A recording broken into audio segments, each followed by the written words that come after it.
CLTs are days that are embedded into our schedule. We have 14 of them annually during the school year. In order to have those at our schools, what schools have done is they've added 5 minutes into their daily schedule. That banks that time to allow us to dismiss students 90 minutes early from the regular dismissal time. During those CLTs, teams of teachers are working together, and oftentimes those teams of teachers are working on literacy-based, numeracy-based, or well-being-based work that is all driven towards our Student Success Plan, or our SSPs. One of the many benefits of our collaborative learning teams is that those are a direct link to our Student Success Plans, which also relate back to our system improvement plan as a region. So within these collaborative learning teams, we can focus on the goals that are outlined in those student success plans, working on literacy-based, numeracy-based, and well-being goals, where they're afforded the time to work collaboratively in that 90-minute block, so they can take on specific and intentional strategies that are going to drive the work up towards that student success plan and push student achievement in the right direction for us. The collaboration component of the collaborative learning teams is a huge piece of the puzzle in terms of how we move forward and how we move our students forward. The big bang for our buck here is that it provides teachers an avenue and a spot where they can collaborate and they can mentor and coach one another. They can focus on best practices, what's working in the classroom, what isn't working, and how we can tweak those practices, again, for the betterment of our students. Working in teams of teachers allows us to literally make those next steps, make those deliberate teaching moves, come back together at the next session and be able to have dialogue and have conversation around what worked for you, what worked for me, what didn't work, and it allows us to bounce those ideas back and forth and continually move forward together. And again, it all feeds up into that student success plan, and that collaboration piece is such a huge component of that. While the work in our collaborative learning teams is student focused and coming from the lens of the classroom teacher, we have other roles that are taking place within that collaborative learning team that are very vital to its success. So some of the examples would include, as a region, we have an expectation of our regional staff, so our coaches, our mentors, our consultants, coordinators. We want them to be visible in those collaborative learning teams, and one of the benefits we've already started seeing is that there's been an open invitation to our regional staff to take part in those collaborative learning teams, and just in the first few that we've seen this year, there have been multiple examples of literacy coaches, our math mentors, and other folks from regional staff out into those schools working directly with those collaborative learning teams. In addition to that, we have an expectation of our school-based administrators to keep their thumb on the pulse of those collaborative learning teams. So that looks every way from taking part directly in them, maintaining a close connection to them, and providing additional supports and supporting with some of those next steps.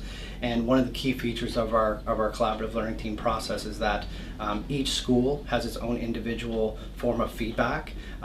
Everything from Google Forms that are automated for classroom teachers, feedback sheets that are completed after each collaborative learning team, and what those sheets do is it allows the team to kind of track their progress and track their next steps and plan for the next one.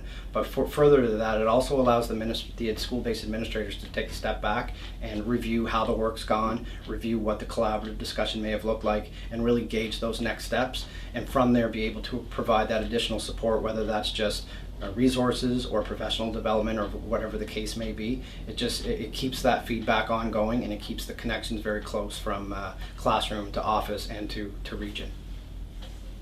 So with our experience as a region of having been afforded the opportunity to have our collaborative learning teams over a number of years now, so we've started to troubleshoot and expand on our processes. Some of the troubleshooting pieces have been around our specialty teachers, so that could include physical education teachers, our music teachers, or other specialty areas where there may only be one in a school. So we've been creative and strategic around how we're planning those. Some of that could involve a Google Hangout, or teachers who are working in close proximity to join at a central location to be able to take part in that cycle of collaborative inquiry as well. So we're continually looking to make sure that we're ensuring that all of our teachers have those opportunities. And again, sometimes that leads into some creative options around how we get those folks together, whether in person or virtually.